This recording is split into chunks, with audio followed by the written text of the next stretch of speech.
तो proprietary ratio का formula होता है शेयर होल्डर फंड अपॉन में टोटल एसेट्स। दोनों टर्म हम पहले पढ़ चुके हैं, शेयर होल्डर फंड भी और टोटल एसेट्स भी। शेयर होल्डर फंड में शेयर कैपिटल और रिजर्व सरप्लस ही हमसे पूछेगा बस, और टोटल एसेट्स जो ऊपर अभी हमने पढ़ा वही नॉन करंट एसेट्स और करंट एसेट्स। फिर नेक्स्ट रेशियो इसके अंदर जो आता है सॉल्वेंसी रेशियोज के अंदर, वो है इंटरेस्ट कवरेज रेशियो।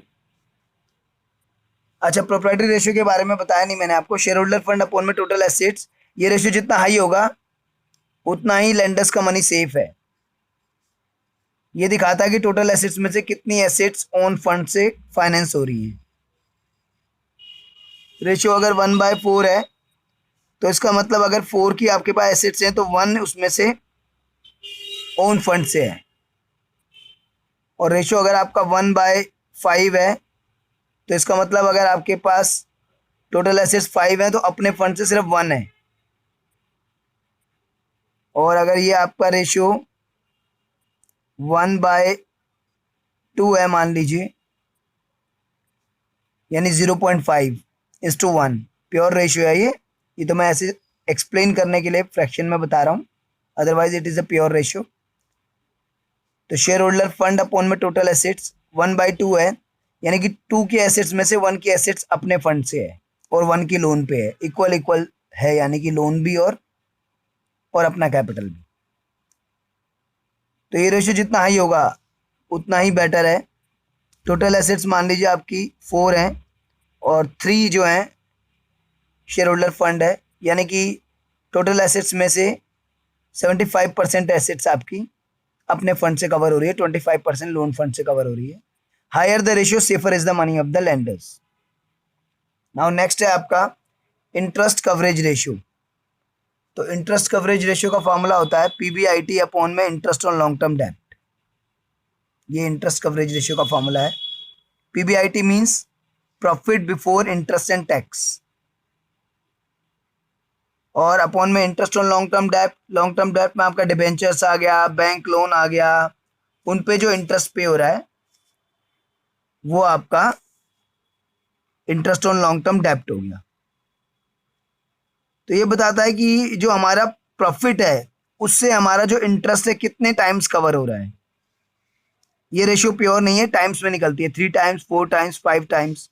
जितना हाई होगी उतना ही मोर जो है लेंडर्स का मनी सेफ है। Higher the ratio more secure is the money of the lenders.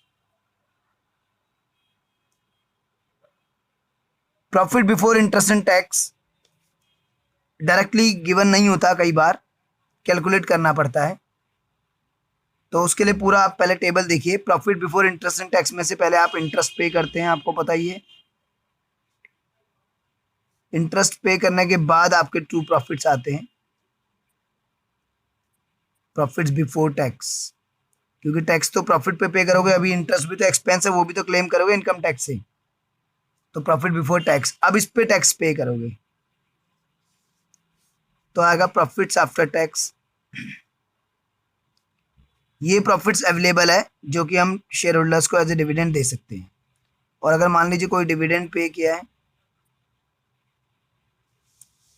तो ये आ गया आपका प्रॉफिट्स आफ्टर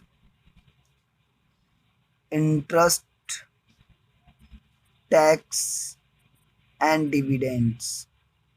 तो अगर ये वाले प्रॉफिट्स आपको क्वेश्चन में गिवन है, profits after interest tax and dividends, तो आप एक काम कीजिए, इसमें रिवर्स ऑर्डर में जाइए ऊपर की तरफ को और PBIT निकालिए। तो PBIT अगर डायरेक्ट गिवन नहीं है तो profit after interest and tax and dividend में पहले डिविडेंड पे कर दीजिए, फिर टैक्स पे, पहले डिविडेंड प्लस कर दीजिए सॉरी, फिर टैक्स प्लस कर दीजिए, फिर इंटरेस्ट प्लस कर दीजिए, तो profit before interest and tax आ जाएगा। मोस्टली आपको प्रॉफिट आफ्टर टैक्स गिवन होता है, टैक्स को ऐड बैक करना होता है और इंटरेस्ट को ऐड बैक करना होता है, तो profit before interest and tax आता है। तो इंटरेस्ट कवरेज रेशियो हो गया आपका PBIT अपॉन में interest on long term date.